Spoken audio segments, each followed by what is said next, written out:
Yo, I'm Johnny Lucas. How's it going? Bradford University. Let's rock. I'm here to rock.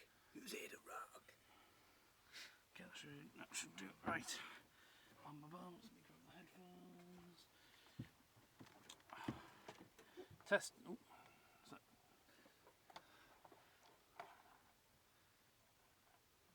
Testing 1, 2, 3. Just give me that again, Johnny, will you please? Yo, testing 1, 2, 3, 1, 2, 3, 1, 2, 3, 1, 2, 3. Yeah. Okay, are you ready, Liam? Yeah. Okay, so how's your journey been over to Bradford? It's been eventful. There's been broken feet involved. Yesterday in Sheffield, the guy that I've got on tour with me to help me with all my technical stuff, unfortunately broke his foot walking up some stairs in Sheffield. So yeah, it's been a hospital tour as well. We've been to Sheffield Hospital, Huddersfield Hospital. Now, ready to do a gig in Bradford SU, and you just got to take these tough times, roll with the punches. Do you know what I mean? Yeah. So have the student unions been better than the hospitals, hopefully? Yeah, they have. Yeah, they've been. Yeah, the food's been better, but and the radio has been better as well. The hospital radio has really gone downhill. You know what I mean? But yeah, man, it's all good.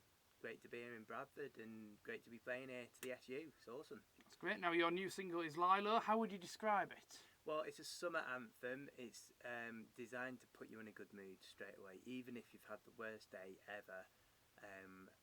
I hope that I've written a song that could kind of perk you up and make you want to go on holiday. Or if you're not on holiday, make you feel like you are on holiday. That's the idea of it.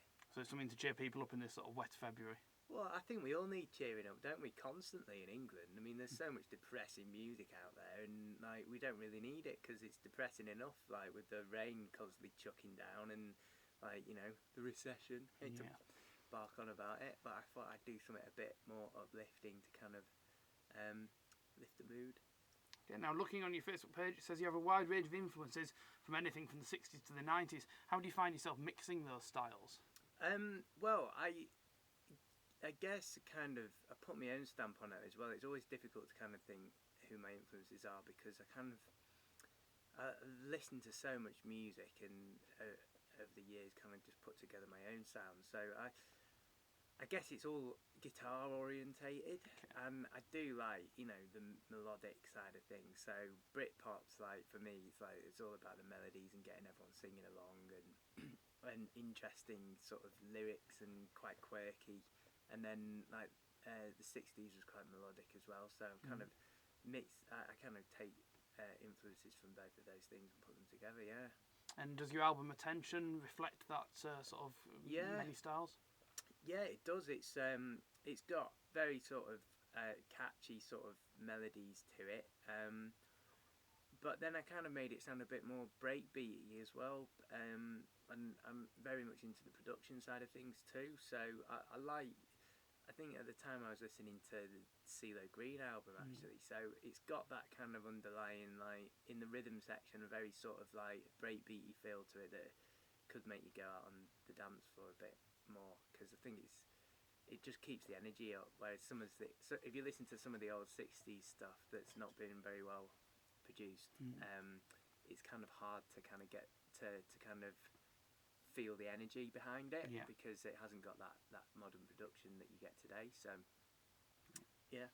And now your song It Keeps Me Alive features an actor from Neighbours. How did that collaboration come around? Well, he was doing a UK tour and he needed a guitarist, so I was his guitarist in his band, and we toured the whole UK together. So when you go on tour, you kind of bond, and we had a lot of funny things happen on that tour. So we kind of stayed in touch, and he was over a couple of years ago again to do a charity event, and I did the charity event with him, and the day after I was doing the filming for It Keeps Me Alive, that single, and I mentioned to him that we were filming that video, and I said, like jokingly, I was like, oh yeah, you could be in it if you wanted, and he was like, seriously?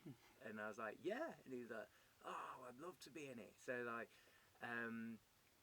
he came over and we just did a bit of filming on the Embankment Bridge, and it was great.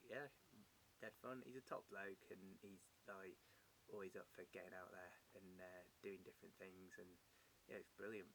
Now, you mentioned funny stories on tour. Anything suitable that you can talk to us about? Oh, well, once we got a Jägermeister machine. It was Aberystwyth University of all places, and they, you know, there's a guy there called Steve who's a really top bloke who looks after us there, and he said, "So, do you want anything in your dressing room?" And we jokingly said, "How about some Jägermeister machines?" And then we sound checked and then went back to the dressing room, and there was like 3 Jägermeister machines Nice. in there, and it's one of those ones you press the button and it goes and like the Jägermeister comes out the bottom. So we were all putting our mouths over the little nozzle and seeing how long we could hold the button in for, and yeah, as you can imagine, it got quite messy. Did you win it though? I won it. I did it for, I think I managed like 25 seconds, and it even went in my nose, and Nice. that's a good way to get alcohol into your blood, actually, if you actually get it in your nose, and it gets, you know, you can absorb it a lot quicker. But yeah, I won't be doing that again though. That's probably the advice on after that tip. That's the Don't do advice. If you get a Jägermeister machine, like, don't do it for 25 seconds. It nearly ruined my life and kidneys. Sounds like an advert for drink responsibly. Yeah, exactly. And now you've also performed live to troops in Afghanistan. What was that like? Yeah, well, that was actually very sober, because you're not allowed to drink out there, because they don't want people getting, you know, a bit gun-ho and firing weapons Yes. for no reason, which drunk people would do. So yeah, that one was that was crazy. Got a Hercules flight to Camp Bastion, and then got a helicopter flight once we were there to the actual gig. So I turned up to a gig in a helicopter, which was great, and it had a guy on the back of the helicopter that was guarding it with a gun, and yeah, it was like being in a war movie. It was so, yeah, brilliant for a bloke. It was like a lot of boxes ticked there if you're like guns and helicopters. You weren't tempted to add must have a helicopter entrance to your rider for coffee house I sessions? did. I was wondering where my helicopter was, like when I was parked around the back of Sainsbury's, like to get it in Bradford, but no, it didn't turn up. Yeah, but it was really good doing that military stuff, because it's the lifestyle out there is really tough for the guys, and it's really hot, and it's busy as well. It's 4 hours off. 4 hours on, 4 hours off a lot of the time, and that just kills you. Like, so it was great to give them something, you know, some really good entertainment, and yeah, they loved it. Great. And you were crowned the next big thing in 2012. Was it great to get that recognition as a Yeah, I mean, artist? for me that was like the first, because going solo as a solo performer is like, you know, something I've done in the past couple of years. So that was fairly at the start of that 2 years, and it was really good to kind of have that as a kind of little confidence booster at the start, because yeah, I didn't really know what I could do on my own at that point. So to have some recognition was really good, and kind of spurred me on, and the company that put on that little competition have helped me out, and you know, they're now my primary bookers for London, and they do a lot of London shows there that get really good turnouts, and so yeah, things are coming on really well in London, and hype. There's a lot of hype building. Great. So what are your big plans for after the Coffee House Sessions tour finishes? Well, I've got the second EP is coming out, and the third EP after that is going to be part of a trilogy. So there's 3 that kind of all join together, and then I'm going to, after those 3 are released, release the album, and kind of in and amongst those releases, just do as many dates as possible and tour up and down the country, and do whatever I can do really to promote it. So yeah, it's great to do radio interviews like this and kind of get the word out there that the EP is actually out on iTunes for £3.17. So, you know, download it if you're listening to this.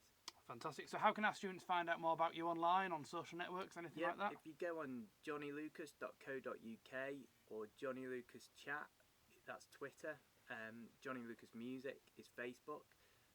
Or just you know, I think I'm Googleable now. Nice. So if you just type in Johnny Lucas, then I'll come up in Google, and that is the dream. Do you know what I mean? It took me ages to get there, so That's great. let's just do that. Well, thanks for joining us for the interview. Finally, if you could play one cover song, what would it be and why? Well, I do play a cover song actually. Been playing it a few times on tour, Seven Nation Army, and I kind of mashed that up with the White Stripes. That is by the White Stripes, by the Eurythmics song "Sweet Dreams." Oh, fantastic. So I mashed the two of them together, and I use the loop pedal for that. So I'm kind of looping around the bass, and I record everything as I'm going along, and kind of loop that round. So yeah, those two songs really work well together. So I enjoy doing that. Yeah. That's brilliant. Well, thank you, Johnny. No worries. No worries. Cheers. Bye. Bye.